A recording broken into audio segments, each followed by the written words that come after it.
Recording in progress. The board room is muted, by the way. We're good to go. Go. Yes, thank you, Chair. Okay, well, good afternoon. I will call this committee of the whole meeting to order for Thursday, April the 14th, 2022, and acknowledge that the meeting is taking place on the traditional territory of Dubman Nation. Directors, you have the agenda in front of you. I would appreciate a motion to adopt the agenda, or is there a change? I'd actually like to add a notice of motion. Okay. New business, I guess. Okay, notice of motion is being added by Director Braun. Any other changes to the agenda being proposed? Then a motion to adopt the agenda is amended. Director Brander, Director Rabazon, discussion. Seeing no hands, all in favor? Any opposed? Carried. The minutes of March the 10th, 2022. Are there any errors or omissions? Seeing no hands, a motion to adopt those minutes, please. Director Doubt, Director Lefler. Any discussion? All in favor? Any opposed? Carried. We are now on to delegations and inquiries. So I would invite Rita Dubman. You are registered as our delegation today. Welcome. Thank you. Do we sit here? Yes, please do. Please do. And if you wouldn't mind stating your name and your friend's name and you have 10 minutes. Okay, wonderful. Thank you. So I'm Rita Dubman. This is my fiance, Ilya Samutin. And we came to talk to you guys today because we're planning to get married. And we have reserved the Klah and Lund Gazebo for our venue. And after we did that, we realized that there's almost no accommodations in Lund. The Lund Resort is not opening this year, and the Desolation Sound Resort is also not opening this season. So we're not from here. We moved here quite recently, and a lot of our, almost everybody who's coming is coming from out of town, from the Lower Mainland. And most of the accommodations will be in Powell River. So we, in thinking about how this whole event is going to go, we thought we would like to shoot for having an opportunity to be able to camp at the park for those who aren't able to get a safe ride back to Powell River to their accommodations or wherever campgrounds or wherever they're staying. So that's our request for you today. And yes, I could add a few things. So I don't know if this would help our case at all, but we do have the gazebo reserved for the entire weekend. So from Friday until Sunday, Monday. So part of that reservation is we've got all the permits, the liquor licenses, etc., taken care of. We're also responsible for the cleanliness of the venue, cleaning up after ourselves, providing whatever services for our guests. And if we were to have the opportunity for our guests to stay overnight, just for the night of the 18th, it should not be any additional burden or any additional cleanup or anything like that, because we would have already been responsible for leaving the park as we found it after the event. I would also, like to add that the majority of our guests, we do expect that they will have accommodations either in Lund or Powell River. So this is not like we're trying to have a massive camp out in the field. This is predominantly kind of as a safeguard. If in the event that there's limited taxi or shuttle service, which I understand it's pretty limited here on this part of the Sunshine Coast. So if for whatever reason people are unable to make it home safe that evening, just for them to have the opportunity to spend the night there, and then we'll vacate the park as we would have either way by the end of the weekend. Thank you. Is there anything else you wanted to add? I think that's basically, yeah, the majority, the case. So Yeah. thank you very much for coming here with this request. It sounds like a beautiful site, and we'll see how questions unfold from members of the board. I'll kick the questions off by saying that is one of the reasons you're doing this to allow people to stay and not have to get in their vehicles and drive back to a venue that could be a number of miles away? Yes. Yes, precisely. Yeah, and the road between Powell River and Lund being kind of dark and windy and late at night would be something we want to give people the opportunity to avoid if they need to. For sure. Yeah. Okay, thank you. Throw it open to questions from directors. Director Gisborne. My only question, I think maybe staff might be able to answer this, is septic. Like I presume whether it be porta potties, I presume that's already all figured out for the day. It's just sometimes overnight there's a little bit more septic requirements. So that's my question to I guess the staff. Would this request really have any impact on the septic requirements? You? For us? Mr. Deborah? It's for staff. It's just right over your head. Okay. Sorry. Yes, Chair, thank you. There are porta potties in place at the gazebo. We pay a monthly rental fee to have them there. They're there year round. We have one in the winter and two in the summer months.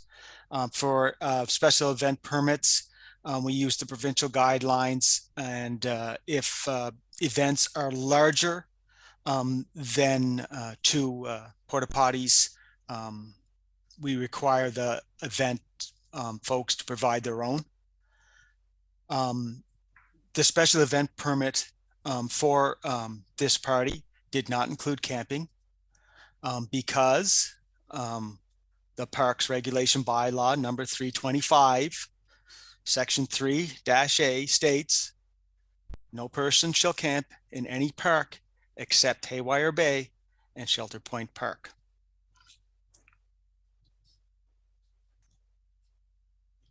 Thank you. Does that answer your question, Director Gisborne?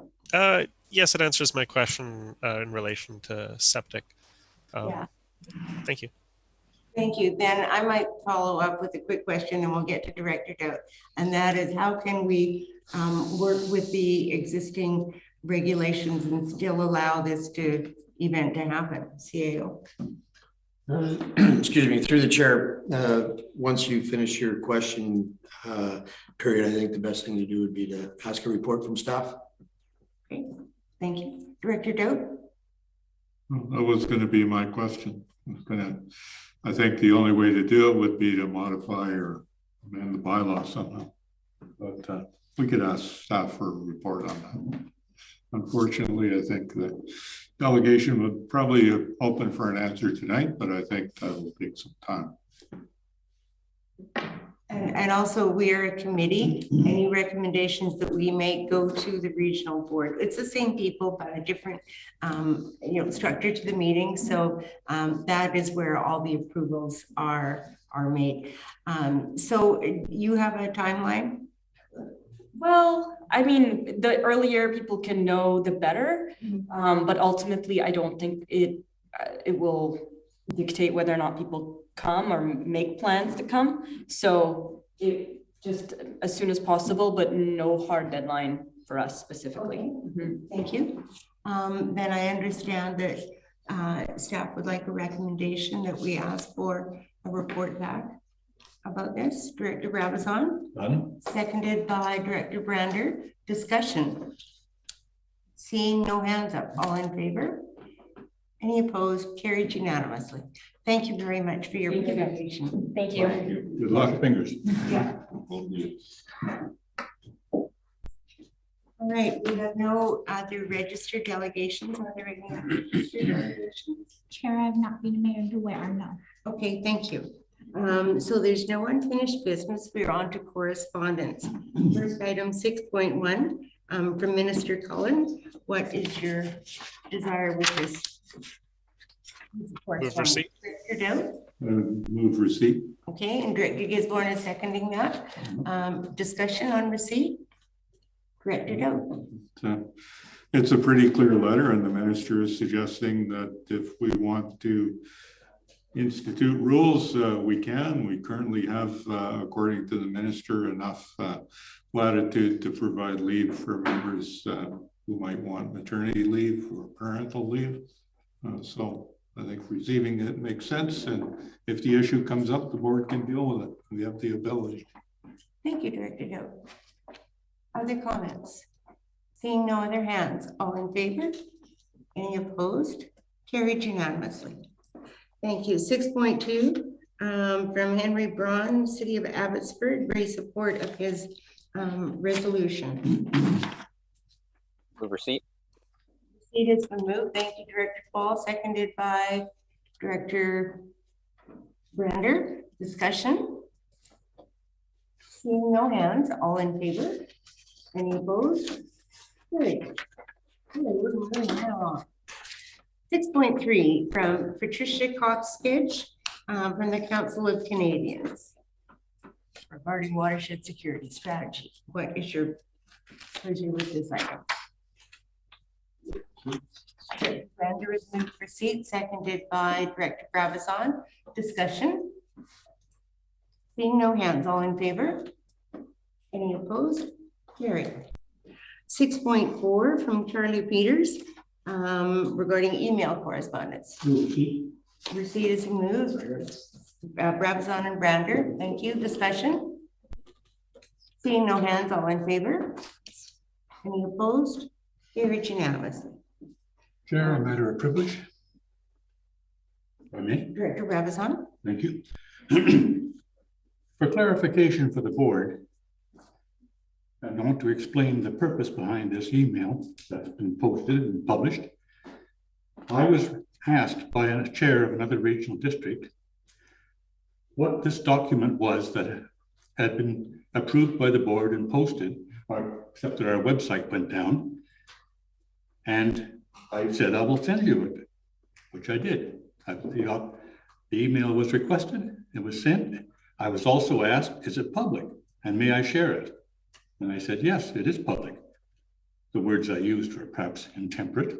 However, there you go. That's the purpose. And that's why it was sent. Thank you. Thank you, Director Brabazon. We will move on now to item 6.5 under correspondence from Derek Lefler regarding tree planting season.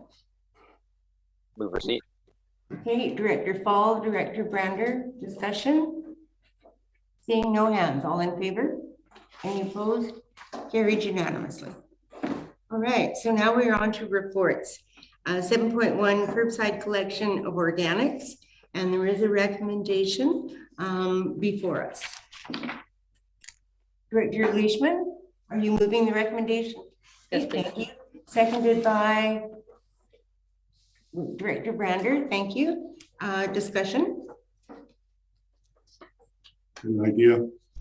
Okay, thank you. We'll need to get more complicated than that. I'm not seeing any hands, so we will have our vote. All in favor? Any opposed? Carried unanimously. 7.2, the surplus Savory Island Dock Gangway. I think we've heard about this before.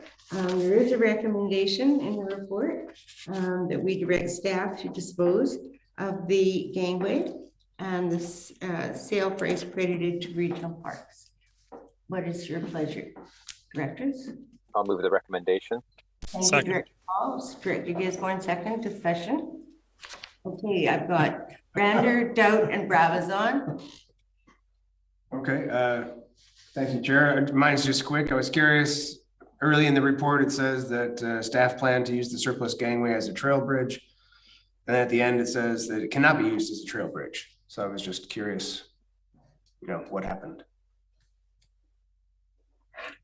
CEO, Mr. Devereaux. Mr. Devereaux. Chair, staff were hoping to use this as a trail bridge and had a few places in mind.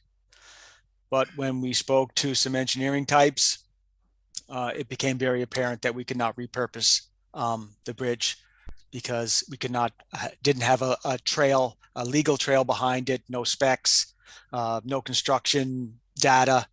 So no one could certify it as a working bridge for us. Thank you. Director Dowd is next.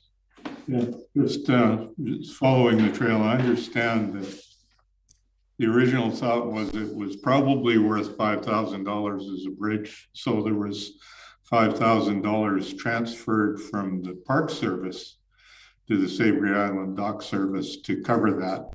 And then that $5,000 value would be used by the Park Service. It looks now that that isn't possible to use that for a bridge, which is where the $5,000 value came from. And my question is, if we manage to get some money for this bridge, what's the plan, or is there one for making the Park Service whole for that $5,000 that was transferred there for the bridge that isn't? Mr. Devereaux, do you have that answer? I would like some assistance from Ms. Greenan if I could, Chair. Okay, thank you. Ms. Greenan, you are joining us. Yes, thank you, Chair. Okay. Do you So, have an answer for the question? yes, thank you, Chair. So the thought is that this bridge was purchased from the Savory Island Dock Service through the Park Service, and that was many years ago. So since then, it's been sitting, and we don't really know how that's impacted the value. So in that case, we thought it makes sense that the market value of the bridge when they purchased it from the Savory Island Dock was we estimated $5,000, and so now we wouldn't be able to make the Park Service whole unless we sold the bridge back somehow back to the Savory Island Dock for the $5,000. But of course, it's been sitting a while and value has changed. I don't think we would just have to see what the proceeds are from the sale and credit that to the Park Service. Thank you, Ms. Greenan. Does that answer your question? No follow-up? Okay. Well, I'm going to take that as a to be determined later answer. Yes. Okay, thank you. Duly noted. Director Brabazon, you were next, and then I see Director Gisborne's hand. Well, I think Ms. Greenan has answered my question. We'll wait developments. Okay, thank you. Director Gisborne? Oh, thank you. My question is, how will the bridge be sold? I've had one member of the public read the agenda and say, you know, is it an auction or do they contact the staff? And I said, that's not me. It's probably best to talk to the staff. So I was just curious if I get any more inquiries. What is the process for it being disposed of? Okay, staff, Ms. Greenan, thank you. Thank you, Chair. We would follow the process outlined in the Delegation of Purchasing Authority bylaw, which would be a public sale. So that would be advertised, in other words? Yes, it would be advertised. Okay, no further questions. Thank you, Chair. Okay, thank you. Are there any further questions?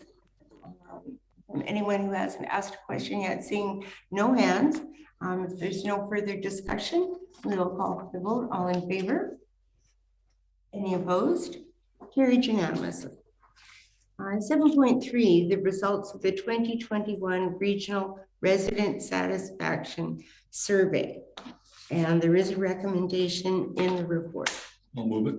Recommendation has been moved, seconded by Director Leishman. Thank you. Discussion. Director Brabazon. No, very straightforward. Okay, Director Paul.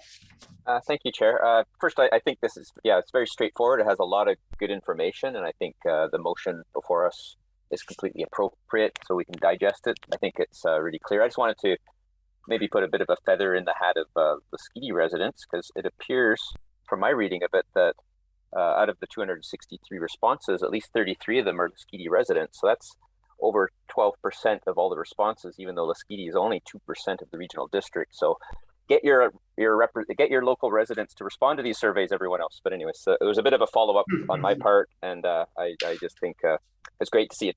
Well, a turnout from Lasqueti of over 7%, turnout for the regional district 1.3. But anyways, it's a very good information. I think 263 is still a really useful number. Given the way it was done, I think the information is going to be really valuable. So kudos to staff. Thanks. Okay, thank you, Director Paul. Director Doug. Yeah, I found the results interesting. It was a really small number of people when you look at the significance of it, or the error of it. In a lot of cases, that can change it from positive to negative, depending on how you move from the number to where the variability is. So it would be nice if a larger number of people participated in proportion in the entire regional district to what they did in Lasqueti, because the more people that put their 2 bits worth in, the more value it is. The comments were all interesting. I think there's a lot of people out there who could learn to understand a little more about how the regional district operates. Councillor Leishman and I are here not as representatives of City Council, but as representatives of the 10,000 residents of the city who pay taxes to the regional district. And that amounts to over 50% of the budget of the regional district, which is why we're here voting on all of the finance motions, because we're representing the taxpayers in our neighborhood, just like all the electoral area representatives are representing the taxpayers in their neighborhood. And it's nice to see that Director Paul got recognition in the survey, and Director Brabazon got recognition by some comments for his green sheet that he provides for communication. So there's a lot of positive things in that survey from my point of view. Thank you very much, Director Doe. Any further discussion? Seeing no hands, then all in favor? Any opposed? Carried unanimously. New business, and that is Director Brander has a notice of motion. Thanks, Chair. I'll be bringing to the board meeting a notice of motion. I'll just read it out here. That the committee recommend the board refer information received from the 2022 LGLA presentation from Don Lidstone on anti-racial discrimination and anti-racism to staff and direct staff to develop an anti-racial discrimination and anti-racism policy. Thank you. That has been duly noted. And does our corporate officer have the wording of that? Yes. Okay, perfect. So that has been made. And so I don't believe we discussed notices of motion. It's simply a notice of motion coming forward. Thank you. There is no other new business. So we are at question period. Thank you, Chair, for the opportunity. I don't have any questions this afternoon. Okay, thank you, Mr. Kolinsky. We do have an in-camera session. Who would like to read the motion going into in-camera? I know somebody would like to read it. Okay. I'll move that the committee move in camera and that the meeting be closed to the public on the grounds that the subject matter to be considered relates to matters covered by the community charter under section 91K, negotiations and related discussions respecting the proposed provision of a regional district service that are at their preliminary stages, and that in the view of the committee could reasonably be expected to harm the interests of the regional district if they were held in public, and the consideration of whether a committee meeting should be closed under a provision of this subsection or subsection 2. Thank you. Is there a seconder for that? Director Leishman, thank you. Discussion? All in favor? Any opposed? Carried unanimously. Thank you. We are going in camera.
This time I get to go home and just read it. That's a luxury I've gotten away from being used to. Pack a lunch tonight? That's a bonus. No lunch pack tonight. I have a strategy. Go for Vietnamese food at lunch. Half of it. Take it home to eat after the meeting. There you go. That's pretty smart. Worked out pretty good that way. Very frugal. 2 meals for the price of one. Yes. Open session. We're back in open session. Chair. Okay, we're back at Committee of the Whole, and the meeting is now adjourned. Thank you. Good afternoon. Okay, good night, everyone. Night, everyone. Night. Night. 50 years ago, when I moved up here to